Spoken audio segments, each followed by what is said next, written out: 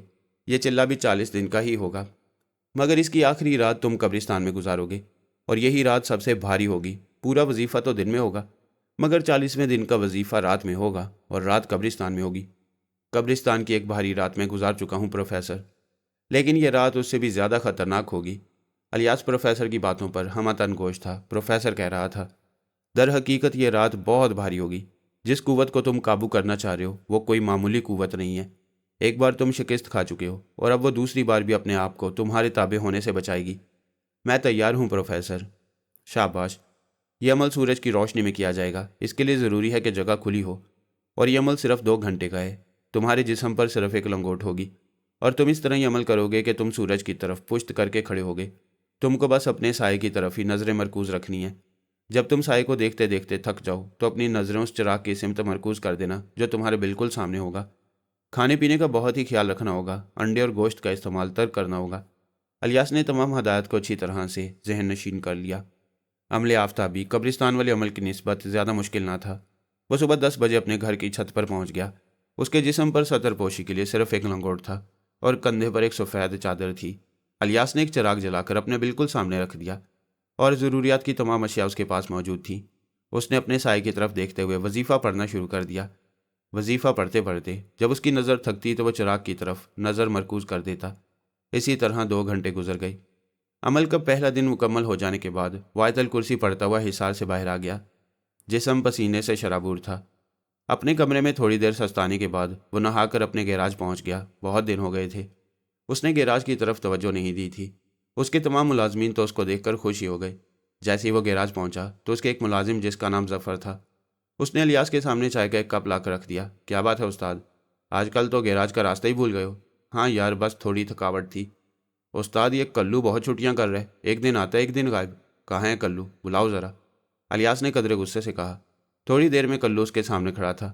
کلو کو اس کی سیاہ رنگت کی وجہ سے کلو کہا جاتا تھا، ورنہ اس کا نام تو کاشف تھا۔ کیوں؟ الیاس نے اس کی طرف سوالیہ نظروں سے دیکھتے ہوئے پوچھا۔ استاد، امی بیمار ہے اس لیے۔ جھوٹ بولتا ہے استاد، اس کا چکر کسی لڑکی سے چل رہا ہے، کل اس کی امی ملی تھی۔ ظفر نے فوراً ہی کلو کی بات کاٹ دی۔ جواباً کلو نے ظفر کو قہر آلود نگاہوں سے گھورا۔ استاد، ایسی کوئی بات نہیں، وہ بہت بڑے گھر کی لڑکی ہے، اور میں اس کی کار ٹھیک کرنے گیا تھا بس، کلو نے وضاحت کی۔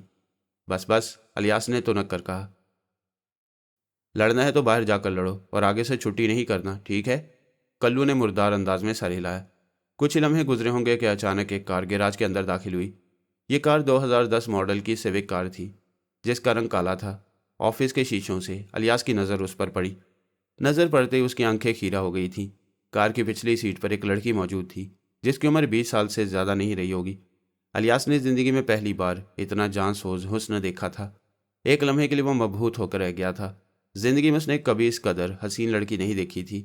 اس کے چہرے پر ایک عجیب طرح کی سوگواری سی پائی جاتی تھی، جس نے اس کو شعلہ جوالہ بنا دیا تھا۔ ڈرائیونگ سیٹ پر ایک ادھیڑ عمر شخص بیٹھا تھا، جس کی عمر 45 سے 50 سال کے درمیان تھی۔ وہ سوٹ میں ملبوس تھا، شاید وہ اس لڑکی کا والد تھا، اور لڑکی کے ساتھ ایک خاتون بیٹھی تھی، جس پر بوڑھی گھوڑی لال لگام والی مثال صادق آتی تھی۔ ظفر نے جب الیاس کی نظروں کے تعاقب میں اپنی نظریں گھمائیں تو اس کے ہونٹ سیٹی کے سے انداز میں سکڑ گئے، اور قدرے معنی خیز نظروں سے استاد کی طرف دیکھتا ہوا بولا، استاد، لڑکی تو بہت خوبصورت ہے۔ بکواس مت کر، دیکھ کیا پرابلم ہے، الیاس نے اس کو جھڑکتے ہوئے کہا۔ اس کی بات سن کر وہ منہ بناتا ہوا آفس سے باہر نکل گیا۔ الیاس اپنے ملازمین کے ساتھ ہمیشہ ہی دوستانہ رویہ رکھتا تھا، اس لیے اس کے ملازمین اس پر جان بھی چھڑکا کرتے تھے۔ ظفر سیدھا ہی اس کار والے کے پاس چلا گیا۔ تھوڑی دیر تک وہ اس سے بات کرتا رہا، اور پھر کار کا بونٹ اٹھا کر اس کو چیک کرتا رہا۔ تھوڑی دیر گزری تو الیاس بھی آفس سے باہر نکل آیا۔ دراصل اس کے دل میں اس لڑکی کو قریب سے دیکھنے کی تمنا زیادہ ستا رہی تھی۔ چنانچہ الیاس اپنے آفس سے باہر نکل آیا۔ جیسے اس کی نظر اس لڑکی سے ملی، لڑکی نے ناگواری سے اپنا منہ دوسری طرف گھما لیا۔ اس کے لبوں پر ایک مسکراہٹ دوڑ گئی۔ اس کی ناگواری الیاس کو بری نہیں لگی۔ ظفر کار کا بونٹ کھول کر اس پر جھکا ہوا تھا۔ الیاس سیدھا ظفر کے پاس آیا۔ یار، کیا مسئلہ ہے اس میں؟ دیکھ رہا ہوں استاد، ویسے میرے خیال سے زیادہ پرابلم نہیں ہے۔ ہاں ٹھیک ہے، دیکھو اور پھر مجھے بتانا آفس میں آ کر۔ وہ لڑکی کو کنکھیوں سے دیکھتا ہوا اپنے آفس میں آ گیا۔ 1 بجنے میں تھوڑا وقت باقی تھا، بس کسی لمحے اذان ہو سکتی تھی۔ الیاس کو نماز پڑھنے جانا تھا۔ کچھ ہی لمحے گزرے ہوں گے، ظفر ان سے کچھ بات کر رہا تھا۔ پھر الیاس نے دیکھا کہ کار سے وہ بندہ باہر نکل آیا ہے۔